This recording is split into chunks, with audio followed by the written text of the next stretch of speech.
Welcome to Taiwan Report News Brief, news analysis and context from a drought-stricken Taichung, Taiwan. I'm Donovan Smith. All right, so rolling blackouts hit Taiwan Thursday due to a grid malfunction at the Xingda power plant in Kaohsiung. A malfunction at an ultra-high voltage substation triggered 4 generators at the Xingda plant to go offline. A bus or connection feeder had failed in the Luzhou substation, which caused emergency controls to kick in. And 2 coal-fired generators and 2 liquefied natural gas generators were shut down at the plant. Now, that cut power output by 2.2 million kilowatts, causing Taipower to initiate rolling blackouts nationally at 50-minute intervals, affecting 4 million customers in total. The blackouts were done according to customers with a designated letter, starting with those designated A and proceeding through the letters sequentially.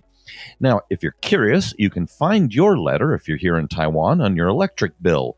Mine is A, so I got hit first. The emergency response system was activated to let people know what was going on, with messages sent to everyone's cell phones. Now, that was a good move, as it reduced panic and confusion. However, this story goes downhill from there. The Taipei Times quoted Taipower spokesman Zhang Dingshu saying that the blackouts were not due to power usage exceeding supply, but a grid problem. Quote, rumors that we ran out of power or something went wrong with the Xingda plant are false. Oh, really? Zhang said, this is a grid malfunction. The last major power outage in Taiwan in 2017 was caused by a natural gas supply disruption at the Datan power plant in Taoyuan. In that case, half of Taiwan lost power on a rotational basis for at least 3 hours. In other words, another grid problem. At that time, Taipower deducted 34 NT, which amounts to the cost of 1 day's worth of electricity, according to them, from the electricity bills of each of the nearly 6 million affected households. They plan to do something similar this time. I'll be taking my electricity rebate and treat myself to something really special. Now, these problems aren't new. In 1999, for example, a single pylon went down in Nantou, knocking out power across the country. That came soon after the then President Lee Teng-hui's comments that Taiwan PRC relations were special state-to-state relations, which, of course, infuriated Beijing. Naturally, at the time, many thought that was a deliberate attack in response. Now, recently, I was in a debate on a forum on whether or not the People's Liberation Army would take out Taiwan's nuclear power plants during an attack. My stance is, I said it was unlikely for 2 reasons. First, power plants are expensive infrastructure. But second, they will want to get their hands on Taiwan's chip fabs and get them up and running as soon as they can if they win. While it's true that companies like TSMC do have some emergency backup power, most of the chip fab supply chain, for example ASE, doesn't. And I pointed out that Taiwan's grid is ridiculously easy to take down. Simply disabling it would be far easier and cheaper. Ironically, I sent that message exactly 1 day before the grid went down. So I suppose I can thank Taipower for making my point.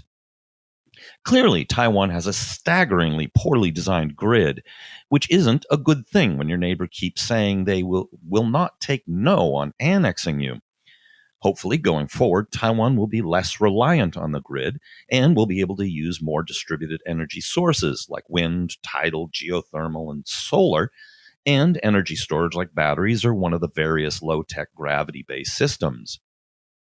Prices on all of those are falling rapidly worldwide, and that, combined with national security planning, could make Taiwan's grid much, much more flexible and hard to take down.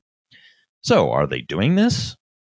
Well, while offshore wind and solar are being ramped up, there doesn't seem to be that much movement on any of the other elements that would be necessary. I've yet to see any indication that there is much national security consideration in any of this other than cybersecurity. That doesn't mean there isn't any, just nothing public I'm aware of. And frankly, I would be surprised if there was much. Taiwan's military and Taipower aren't widely known for their creativity or flexibility. If you're interested in the topic of whether or how the PRC would conduct an invasion, if they were to, I was a guest on the Back to the Basement podcast. And in the second half of that podcast, after the song, I discussed that at length. Also, the link for that is up on our site at report.tw, and it's also on our Facebook page and Twitter, so check that out if you're interested in that topic. The first half of the podcast is all about me, so if you're interested in that, you can check out that too.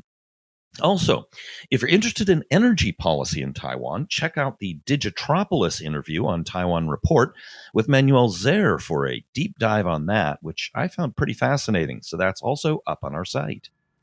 All right, that's it for today's program. Be sure to hit like and subscribe if you're on YouTube. Hit that little notification bell. And, of course, sell your family jewelry and become a patron of ours on patreon.com/Taiwan Report. This has been brought to you by the Taiwan Report. For more content like this, become our patron at report.tw. 还有就是那个台湾狗啦，最喜欢我的台湾狗了。